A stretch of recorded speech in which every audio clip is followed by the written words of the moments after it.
بسم اللہ الرحمن الرحیم۔ ماہ مبارک رمضان ماہ رحمت و غفران کا مہینہ ہے۔ پروردگار عالم غفور و رحیم ہے، رب العالمین ہے، اور اس کے پیغمبر صلی اللہ علیہ وآلہ وسلم بھی رحمت للعالمین۔ اس ماہ فیضان رحمت میں کوشش کیجیے کہ جس قدر بھی ممکن ہو، حتی الامکان، حتی الوسع،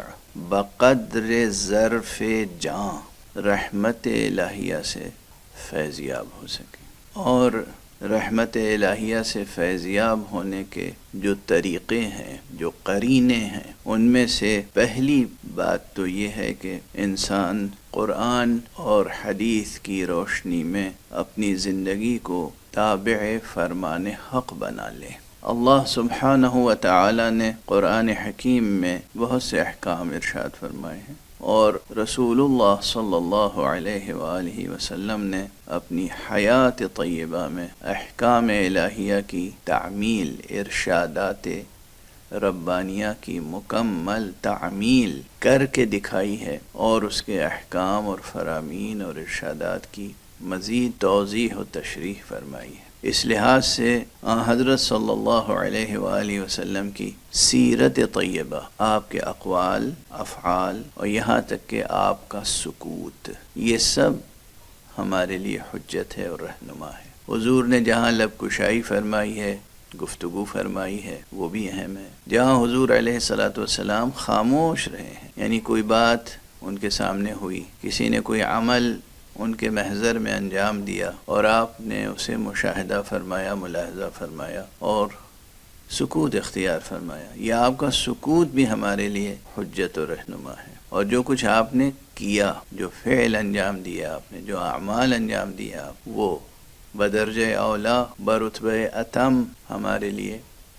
حجت ہے۔ یہ جو آپ کے اقوال اور آپ کے سکوت اور آپ کے افعال نقل ہوئے ہیں، یہی سرمایہ حدیث ہے، اور اس لحاظ سے قرآن کے بعد عالم انسانیت کے لیے، عالم بشریت کے لیے جو سب سے زیادہ مؤثر رہنما شے ہے وہ حدیث ہے، حدیث پیغمبر۔ اللہ اکبر۔ اس ماہ مبارک رمضان میں جہاں اور سلسلے ہیں، وہاں ایک یہ چیز سامنے آئی کہ احادیث پیغمبر صلی اللہ علیہ وآلہ وسلم کا ایک ایسا سلسلہ پیش کیا جائے جو متفق علیہ ہو۔ یہ متفق علیہ کی جو اصطلاح میں استعمال کر رہا ہوں،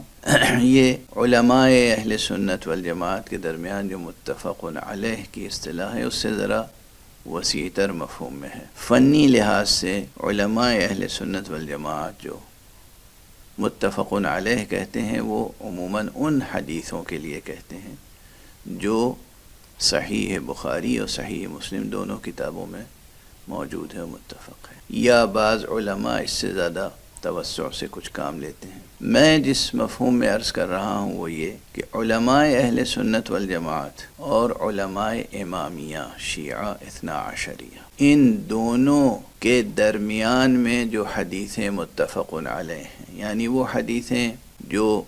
علماء اہل سنت والجماعت نے اپنی اپنی کتابوں میں درج فرمائی ہیں، نقل فرمائی ہیں، روایت کی ہیں، اور وہی حدیثیں علماء شیعہ نے، علماء امامیہ نے اپنے سلسلوں سے، اپنے طرق سے روایت فرمائی ہیں اور اپنی کتابوں میں درج فرمائی ہیں۔ وہ ایک بڑا ذخیرہ ہے، کوئی چند روایتیں نہیں ہیں، اور اگر ان روایتوں کو پیش کیا جائے اور پیش نظر رکھا جائے تو یہ روایتیں جو متفق علیہ ہیں، یعنی جنہیں علماء امامیہ نے بھی نقل کیا ہے، علماء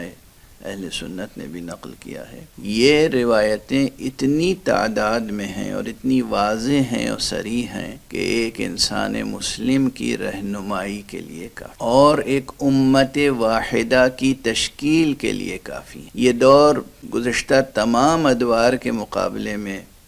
بہت زیادہ پرآشوب اور اچھے سنجیدہ، متین، بردبار حضرات، یا کم سے کم وہ حضرات جو اپنے کو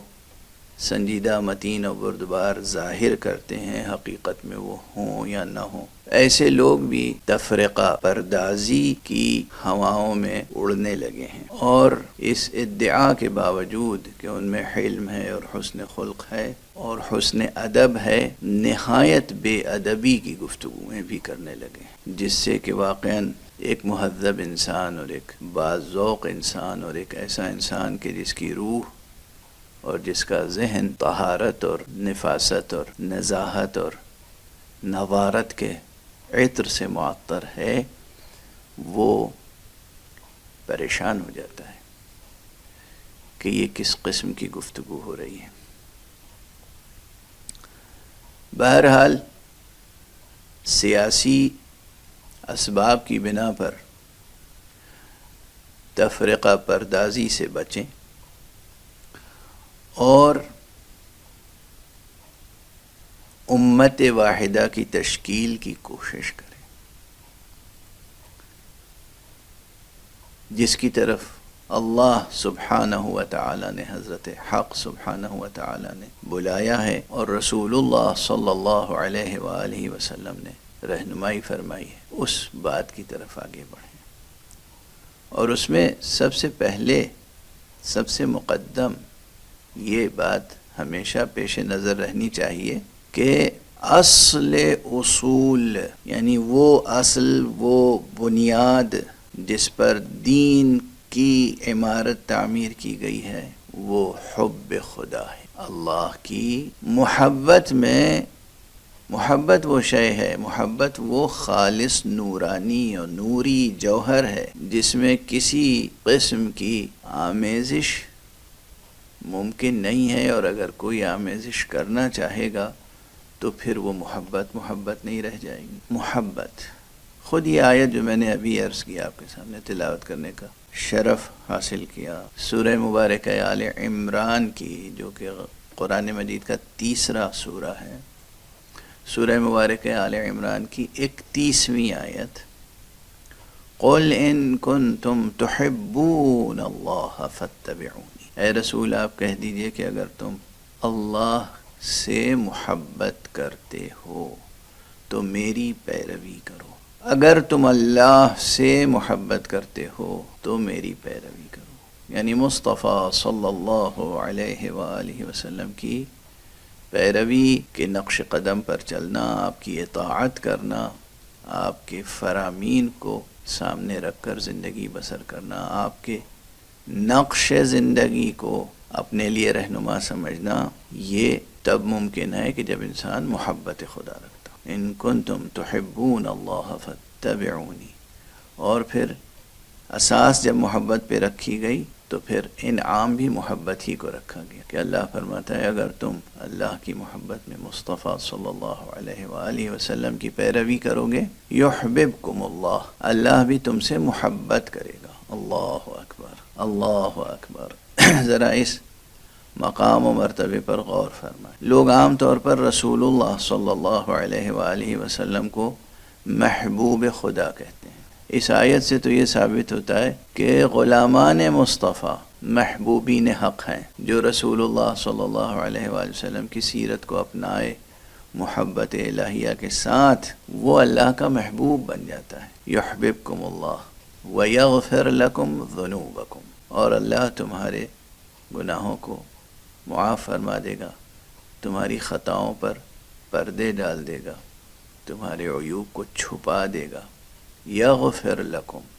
بخش دے گا تمہیں، یغفر لکم ذنوبکم واللہ غفور الرحیم، اور اللہ تو بہت بخشنے والا ہے اور ہمیشہ رحم کرنے والا ہے۔ یہ رحیم جو ہے فعیل کا صیغہ، یہ دوام کے لیے ہے، ہمیشہ ہمیشہ رحمت فرماتا ہے پروردگار اس پر جو کہ اللہ سے محبت کرے اور سرور انبیاء، خاتم انبیاء، امام مرسلین صلی اللہ علیہ وآلہ وسلم کی سیرت کو اپنائے اور ان کے اقوال پر کان دھرے اور اسی کے آہنگ پر زندگی بسر کرے۔ تو پھر عرض کر رہا ہوں کہ اس مرتبہ میں چند حدیثیں ایسی پیش کرنا چاہ رہا ہوں کہ جو حدیثیں متفق علیہ ہیں، تمام امت ان حدیثوں کو نقل کرتی آئی ہے، اور اگر ہم ان حدیثوں پہ عمل کریں، قرآن کو ہاتھ میں رکھیں اور ان حدیثوں کو کہ جو حدیثیں متفق علیہ ہیں، تو کسی قسم کے تفرقے کی گنجائش ہی نہیں ہوگی، اور یہ بہت آسانی سے ممکن ہے، نہ اس میں کسی قسم کے مادی معونہ کی ضرورت ہے، اور نہ نعوذ باللہ خون ریزی کی ضرورت ہے۔ عرق ریزی کافی ہے، تھوڑی سی عرق ریزی کافی ہوگی، رحمت حق شامل حال ہوگی، اگر انسان اخلاص کے ساتھ یہ طے کر لے کہ ہمیں تو امت نبی خاتم محمد مصطفیٰ صلی اللہ علیہ وآلہ وسلم کا ایک ایسا فرد بننا ہے کہ جو امیدوار شفاعت و مستحق شفاعت مصطفیٰ بن سکے اور شامل رحمت بے کران الہی بن جائے۔ تو ہم اس سلسلے میں سب سے پہلے جس حدیث کی طرف اشارہ کر رہے ہیں وہ حدیث یہ ہے کہ خود رسول اللہ صلی اللہ علیہ وآلہ وسلم نے فرمایا کہ نظر اللہ امرأ سمع مقالتی، یا نظر اللہ امرأ سمع منا شیئا فبلغه كما سمعه فرب مبلغ اوعى فرب مبلغ اوعى من سامع۔ یہ حدیث عبارت کے ذرا اختلاف کے ساتھ نفس حدیث مختلف مجامع میں آئی ہے، اور مضمون کے لحاظ سے اور تقریباً لفظ کے اعتبار سے بھی یہ حدیث صحیح ہے اور متواتر ہے۔ طرق امامیہ سے حضرات امامیہ اثنا عشریہ شیعہ علماء نے اسے جن کتابوں میں نقل کیا، بہت سی کتابوں میں ہے لیکن جو چند کتابیں سامنے ہیں ان میں سے ایک مثلا ابو الفتح کراجکی کی کنز الفوائد، میرزا نوری کی مستدرک الوسائل، اور میرزا نوری سے پہلے اور ابو الفتح کراجکی کے بعد درمیان میں علامہ مجلسی ہیں، بحار الانوار میں انہوں نے بھی نقل فرمایا، اور علماء اہل سنت میں سے سنن ترمذی میں، عمدۃ القاری میں، صحیح ابن حبان میں اور مختلف کتابوں میں یہ حدیث موجود ہے۔ حدیث کا مضمون یہ ہے کہ دعا ہے پیغمبر صلی اللہ علیہ وآلہ وسلم کی، ارشاد فرمایا ہے کہ اللہ سبحانہ و تعالی اس شخص کو، اس انسان مسلم اور اس انسان مومن کو